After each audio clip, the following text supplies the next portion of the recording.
Coming February 21st to Last Epoch, there's a new apex predator in the skies of Terra, striking fear in the hearts of anyone foolish enough to dare stand in its path. Introducing the deadly and majestic Falcon.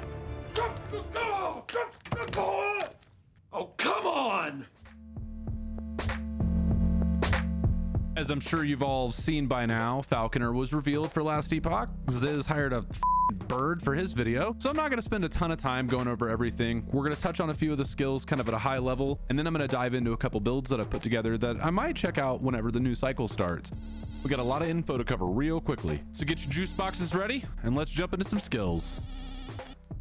You've got falconry, which gives you the bird, and it gives you an active skill to attack a bunch of the shit on the screen. It looks pretty cool. The bird needs to have good DPS. My builds count on the bird having good DPS. EHG, please let the bird have good DPS. Explosive trap may end up being the highlight of the falconer tree. There's going to be a million builds with explosive trap. It looks really cool. It looks really strong, but I wanted to make a bird build, so I skipped explosive trap and I decided to focus on some other skills. Net seems pretty neat. It catches and does damage to things, so it's sort of like a hybrid defensive offensive utility. I didn't use it in any of my builds, but I might check it out once the cycle starts. I've seen some of the really gigabrain creators speak really highly of net, so you guys might want to check out some of the net builds. All right, we're gonna pause here. You're probably wondering to yourselves, Exo, where the f are all the cool skills? I want to fly around on a bird and call in airstrikes on things. Don't worry, guys. I've got you covered. So one of the skills I'm most excited for with the falconer tree has got to be aerial assault. It's so cool. The bird picks you up and throws you. It does a ton of damage. There's some cool interactions with other falconer skills, and I love it flavor wise because you're being picked up and thrown by a bird.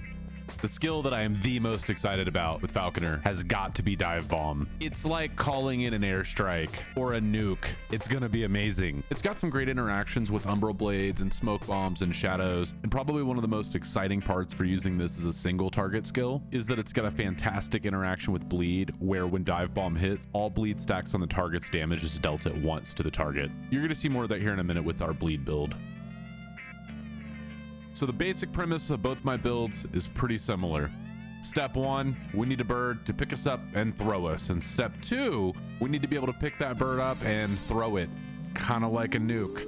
Take a look at this diagram for step 1. We've worked out the complex math required for person falcon flight. And in this diagram, you'll see that we've worked out all of the steps required to turn your falcon into a nuke. Check out this leaked footage I got of a really juiced dive bomb. So as you can see here, I expect this skill's going to be pretty powerful. Let's go ahead and jump into the first build. I call it Umbral Falconer. First, we'll cover the skills.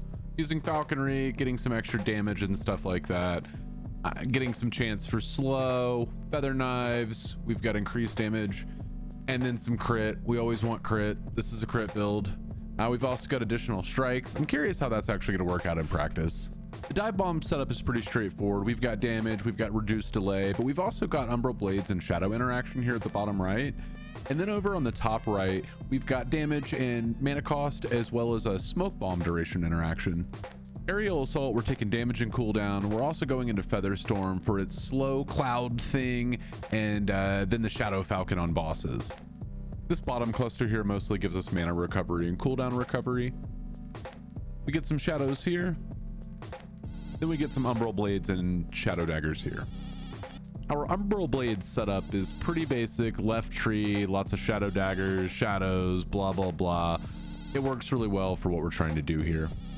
And on the right side here, we pick up Twilight Assault. Since each state of Umbral Blades counts as a unique skill, including its return, we're able to take advantage of getting flow out of the Blade Dancer tree. And lastly, for Smoke Bomb, absolutely nothing special here. We've got Shadow Daggers, we've got Shred, we've got some slow. We mainly want this for its shadow generation, as it's our primary source of shadow generation. For passives, no surprises in the base rogue tree. Big note here in Blade Dancer is flow, since we're able to get that with those 4 states of Umbral Blades. Outside of a ton of damage and defenses, the Falconer tree really isn't super interesting, but that's definitely not a bad thing. We get a lot of variability in the Falconer build through the skill trees. But the big note here is strike their flank. We want to hit that threshold bonus for the more damage per slow stack, since we're generating a lot of slow throughout the build. Gearing's what you might expect. A lot of throwing damage, dexterity stacking for all that extra damage, like flat damage we get from dexterity, health, shred, crit avoid, you know the drill. Blessings, we've got throwing damage, leech, extra mana, all res, of course, physical shred, and frailty on hit. I think I might have a new favorite rogue. In all seriousness, it seems like a really cool build. The interactions look really well planned, well thought out. I didn't have to dig too deep for the whole Umbral synergy sort of deal. Really, it's just cool as shit. For the bleed bird, I'm going to go over the differences between the builds since they're largely the same, except I kind of switched out the whole shadow umbral blades concept for stacking a ton of bleed. You'll see in falconry, we take a few more points in rending talons and drop a little of the more damage to the left. For dive bomb, we're looking to get down the left tree here to Exang strike, which is what gives us that whole bleed stacks all at once damage. Hopefully with a damage reduction rework, this will be really big for bosses. For aerial assault, we just dip into the whole bleeding caltrops thing here because what good game doesn't have caltrops? And we just drop the whole shadow boss bird. Synchronized strike is our main source of shadows to deal all that extra damage with shurikens. It's a totally standard synchronized strike tree. Shurikens are where we get to have some fun. We do some bleed stuff with it and get some extra shurikens. Even though we're using chakrams, for every shuriken we throw, we get more damage out of keen throw. The only real difference to passives is dropping the flow and rhythm since we're not triggering that with the 4 unique skills from Umbral Blades. We pick up Corsair's Blood Cowl solely for the penetration with bleed and bleed duration. This is one of the only items that can give you increased bleed duration. We switch up our base here because we don't need the crit anymore, so we get something with dot. We want the crit multi from this. The reses are really good to have, dot's good to have, and all that interaction with crit multi and bleed is just going to make this build fly. Salt the Wound is excellent. We go for Valdir's Chalice because it gives us bleed duration. We get that fizz damage over time, leached as health. The health gain per stack of bleed of the target's crazy, and the extra chance to bleed on hit, absolutely best in slot.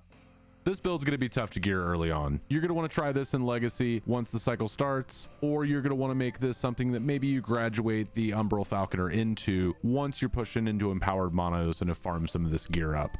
I flew through both of these builds. I'll have both of the builds linked in the description of this video. Definitely take a look and take a look around at all the other builds that the community's made. There's tons of great creators with fantastic builds. Some like mine, some like Explosive Trap, crazy sort of just gigabrain nonsense. So I'm really excited to get out there and just aerial assault from pack to pack, dropping dive bomb and using the active ability on falconry. It looks really, really fun to play. By using one of my builds, you'll ensure that your bird can bully smaller, weaker birds of Atera come February 21st when Last Epoch finally releases in 1.0. We get Falconer, we get Warlock, we get the Trade Guild, we get the like crazy drop thing. I guess drop rates are increased guild. I don't know. It's going to be wild. There's tons of news to go discover out there. I'll make sure to drop a link in the description so you can stay up to date on all the Last Epoch news as the game approaches release. I'll also link the 3 editions you can pre-order right now: Standard, Deluxe, and Ultimate. There's tons of cool stuff in the base game, and there's also a lot of really cool stuff in the Deluxe and Ultimate edition. Cosmetics, the soundtrack, and even some cosmetic points. I love to support 11th Hour Games. They really, really care about the game. They seem to care about the community. I've been following this game's development for years now and only started playing it in the past year. I absolutely love this game.